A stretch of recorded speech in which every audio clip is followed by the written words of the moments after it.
आवारा हूँ पार्ट 2। जग्गू दादा के बुलाने पर आवारा उसके अड्डे पर पहुंचा। क्या बात है जग्गू दादा, आपने बुलवाया? आवारा ने पूछा। हाँ रे, एक छोकरी को उठवाने का है, जग्गू दादा बोला। कौन है वो? आवारा ने पूछा।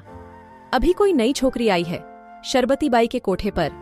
अपुन को वो पसंद आ गई है, उसका नाम किरण है और हर हाल में अपुन को वो चाहिए, जग्गू दादा बोला। तो शरबती बाई से उसे खरीद क्यों नहीं लेते? आवारा बोला। अपुन उसे खरीद कर क्या करेगा? एक रात का काम है, उसे बीवी बनाकर थोड़े ही रखना है, जग्गू दादा बोला। वो तो तवायफ है, पैसे मिलने पर किसी के भी साथ चली जाएगी, आवारा बोला।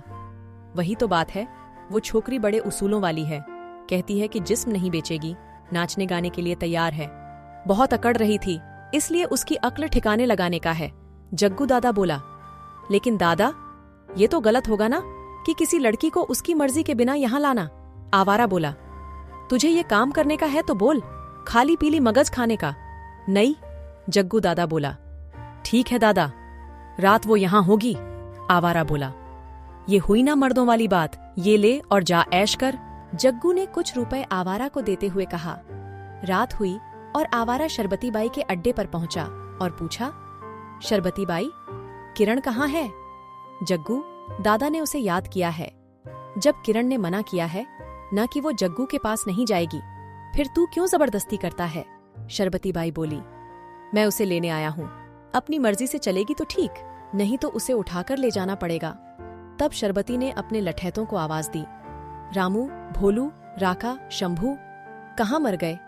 सबके सब यहाँ आओ, और सबके सब लाठी लेकर टूट पड़े आवारा पर। आवारा ने भी जोर लगाकर सबका सामना किया और एक एक को चित्त कर दिया और फिर से शरबती बाई से पूछा कि शरबती बाई, अब बोल कि किरण कहाँ है? लगता है तुझे जग्गू दादा की ताकत का अंदाजा नहीं था, इसलिए इतना अकड़ रही थी। वो बगल वाले कमरे में होगी, लेकिन वो आसानी से नहीं जाएगी। पहले उसके मुंह पर पट्टी बांधनी होगी, फिर उसके हाथ पैर भी बांधने होंगे, तब तू उसे ले जा पाएगा। रूक, ये काम मैं करवा देती हूँ। और बेवकूफ आवारा आ गया शरबती बाई की बातों में। उसे नहीं पता था कि शरबती बाई उसके साथ किरण को नहीं, किसी नई लड़की को भेज रही थी, और बेवकूफ आवारा उस लड़की को अपनी पीठ पर बोरे की तरह लाद कर ले आया जग्गू दादा के पास। जब जग्गू दादा ने उस लड़की की शक्ल देखी तो बोला, ये तो किरण नहीं है, ये तू किसे उठा लाया? लेकिन शरबती बाई तो कह रही थी कि ये ही किरण है, आवारा बोला। तू पहले इसके मुंह की पट्टी खोल और हाथ पैर भी खोल दे, अपुन खुद ही पूछ लेगा कि ये कौन है, जग्गू दादा बोला। जग्गू के कहते ही आवारा ने उसके हाथ पैर खोले, उसकी मुंह की पट्टी हटा दी। तब जग्गू ने पूछा, कौन है तू? फिर उस लड़की ने बोलना शुरू किया, मेरा नाम रानी है, मैं गांव में रहती थी, मेरे पिता गांव के प्रधान थे। किसी ठेकेदार ने गांव की पक्की सड़क बनाने का ठेका लिया, लेकिन उसने समय पर अपना काम पूरा नहीं किया, तो मेरे पिताजी ने उससे बात की। पता चला कि वो सब पैसे खा चुका है और अब सड़क नहीं बनाएगा। पिताजी जी ने उसकी शिकायत कर दी, जिससे उसके खिलाफ कार्यवाही हुई, तो पता चला कि उसने और भी गांव के ठेके लिए थे और सबका पैसा खा गया। उसे इस गलत काम के लिए जेल हो गई और उसके खिलाफ मेरे पिताजी ने गवाही दी।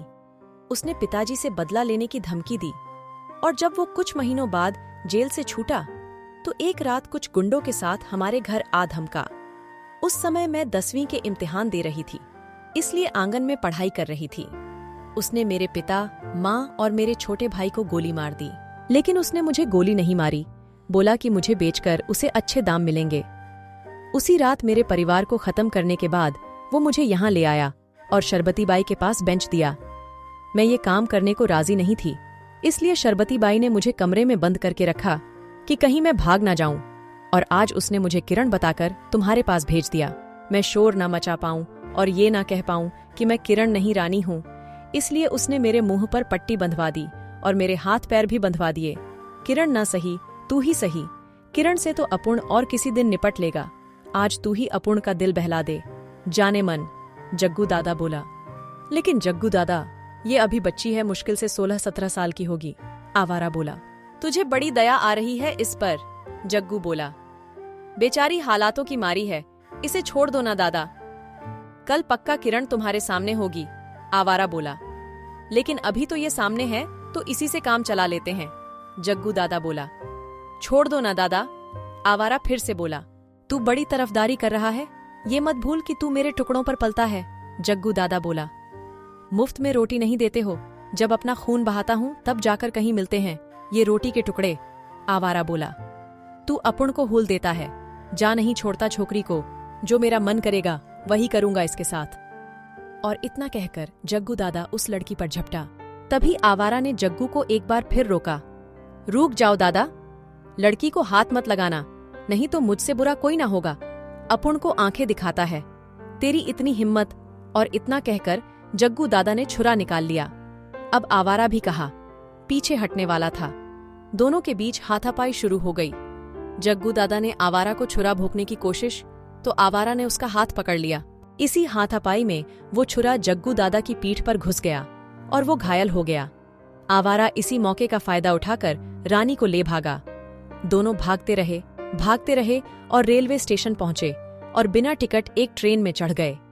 टीसी आया और आवारा ने पैसे देते हुए कहा कि 2 टिकट बना दो, और उस रात दोनों भागकर दूसरे शहर चले आए। एक जगह कंस्ट्रक्शन का काम चल रहा था, दोनों ने वहां डेरा डाल लिया। रहने के लिए तो जगह मिल गई, लेकिन अब खाना कहां से आए? रानी ने अपने गले से सोने की जंजीर उतारते हुए आवारा से कहा, लीजिए राजा जी, ये जंजीर बेचकर कुछ तो पैसे मिल ही जाएंगे, लेकिन मेरा नाम राजा नहीं है और मुझे क्या इतना गया गुजरा समझ रखा है कि एक लड़की को खिला नहीं सकता। चुपचाप अपनी जंजीर पहन लो, आवारा बोला। अब जो भी आपका नाम हो, आज से मैं रानी और आप राजा, रानी बोली। ए छोकरी, दिमाग खराब है क्या तेरा? ये क्या बक रही है तू? आवारा बोला। बक नहीं रही हूँ, सच कह रही हूँ। आपने मेरी जान और इज्जत दोनों बचाई है, इसलिए आप मेरे लिए राजा से कम नहीं हैं, रानी बोली। पागल है तू, आवारा बोला। पागल ही सही, अब तो आपको जिंदगी भर इसी पागल के साथ ही रहना पड़ेगा, क्योंकि मेरे तो माँ बाप भी नहीं रहे, रानी बोली। ए सिर पर मत चढ़, औकात में रह, वो तो मुझे तुझ पर दया आ गई इसलिए बचा लिया, आवारा बोला। अब कुछ भी हो, आप ही मेरे सब कुछ हैं, रानी बोली। ठीक है, ये बिना सिर पैर की बातें मत कर, तू यही रुक, मैं खाने का बंदोबस्त करके आता हूँ, आवारा बोला। सुनिए ना राजा जी, ये जंजीर ले लीजिए, बाद में पैसे आ जाए तो नई दिलवा देना, रानी बोली। फिर राजा जी, अगर दोबारा राजा जी बोला तो मुंह तोड़ दूंगा, आवारा बोला। ठीक है, तो इसे बेच दीजिए, खाने का इंतजाम हो जाएगा और एक कमरा भी किराए पर ले लेते हैं, रानी बोली। ठीक है, ये तेरा उधार रहा मुझ पर, पैसे हाथ में आते ही चुकता कर दूंगा, और यहाँ तुझे मैं अकेले छोड़ भी नहीं सकता, चल मेरे साथ चल। और उस जंजीर को बेचकर उन्होंने खाने का सामान खरीदा। उस दिन दोनों ने एक कमरा भी किराए पर ले लिया। रानी ने एक जोड़ी कपड़े भी लिए। रानी के जिद करने पर आवारा को भी कपड़े लेने पड़े और मकान मालिक को दोनों ने ये बताया कि वो पति पत्नी हैं। 1-2 दिन की मेहनत के बाद आवारा को एक गैराज पर काम भी मिल गया। अब आवारा ने शराब पीना बिल्कुल से छोड़ दिया था। उसने अब अपनी जिम्मेदारी समझना भी शुरू कर दिया था। दोनों का गुजारा होने लगा। आवारा कम बोलने वाला था और रानी ज्यादा बोलने वाली। आवारा रानी से जितना दूर भागता, रानी उतना ही उसके नजदीक आने की कोशिश करती। रानी सच में आवारा को चाहने लगी थी। वो उसका ख्याल पति की तरह ही रखती थी। उसके कपड़े धोना, खाना बनाना, उसके हर छोटे मोटे काम भी वो दिल लगाकर किया करती। और एक रात वो आवारा के पास आकर बोली, कुछ कहूं? अगर बुरा ना माने तो? हाँ बोल, आवारा बोला। मैं आपको चाहने लगी हूँ, रानी बोली। तो मैं क्या करूं? आवारा बोला। तो मुझसे शादी कर लीजिए, रानी बोली। अपनी उम्र और मेरी उम्र देखी है, तू मुझसे उम्र में काफी छोटी है, आवारा बोला।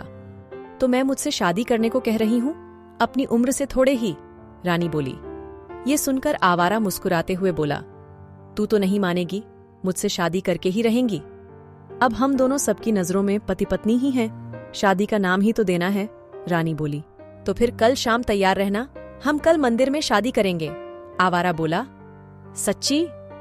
और इतना कहकर रानी अपने राजा के गले लग गई। हाँ सच्ची, मेरी प्यारी रानी, आवारा बोला। और रानी सारी रात मारे खुशी के सो नहीं सकी। दूसरे दिन आवारा सुबह से कहीं निकल गया, क्योंकि आज तो गैराज की भी छुट्टी थी। इसलिए रानी ने सोचा कि गैराज नहीं गए तो आखिर कहाँ गए होंगे। लेकिन आवारा दोपहर तक कुछ सामान लेकर लौटा और रानी से बोला, ये रही तेरे लिए लाल साड़ी, लाल चूड़ियां और लाल सिंदूर, इन्हें पहनकर शाम को तैयार रहना। और इस थैली में क्या है? रानी ने उत्साहित होकर पूछा। अरे पगली, इस थैली में कुछ फूल हैं, सुहाग सेज सजाने के लिए। धत्त! और इतना कहकर रानी शर्मा गई। फिर आवारा बोला, मैं पंडित जी को बोलकर आता हूं कि शाम को तैयार रहें। रानी बोली, ठीक है। और शाम को रानी ने दुल्हन का वेश धरा। शाम को आवारा लौटा तो बोला, तुम इतनी खूबसूरत हो ये आज पता चला। शाम को दोनों मंदिर पहुंचे। दोनों ने भगवान को साक्षी मानकर फेरे लिए और पंडित जी के पैर छूकर आशीर्वाद लिया। कुछ देर मंदिर में बैठे रहे। कुछ अंधेरा सा छाने लगा तो दोनों ने घर लौटने का सोचा, लेकिन रास्ते में उन्हें कुछ गुंडों के साथ उन्हें जग्गू दादा मिल गया और उसने आवारा से कहा, तूने क्या सोचा कि अपुन मर चुका है? उस दिन का बाकी हिसाब किताब आज चुकता होगा। और जग्गू ने पिस्तौल निकाली, लेकिन आवारा ने फुर्ती से उस पर हाथ मार उसे गिरा दिया। तब जग्गू के गुंडे आवारा पर टूट पड़े। काफी देर हाथापाई होने के बाद पिस्तौल जग्गू के हाथ में फिर से आ गई और उसने आवारा पर गोली चलाई, लेकिन तभी बीच में रानी आ गई और गोली उसके सीने में जा लगी। अब आवारा अपना गुस्सा रोक ना पाया। उसने जग्गू के हाथों से पिस्तौल छीनी। फिर जग्गू और उसके तीनों गुंडों को गोली मारकर वहीं ढेर कर दिया और अंतिम सांस हुई रानी के पास आ बैठा। रानी की आंखों से लगातार आंसू बह रहे थे और उसे देखकर लग रहा था कि जैसे वो भी अपने राजा को छोड़कर नहीं जाना चाहती। आवारा उसका हाथ अपने हाथों में लेकर बोला, मत जाओ रानी, अपने राजा को छोड़कर मैं तुम्हारे बिन कैसे जीऊंगा? और रानी ने राजा की बात नहीं सुनी। आखिर वो अपने राजा को छोड़कर चली ही गई और उसका राजा बेबस होकर केवल उसका नाम लेकर चीख ही पाया। नहीं रानी, नहीं। कहानी जारी रहेगी। आगे की कहानी अगले भाग में।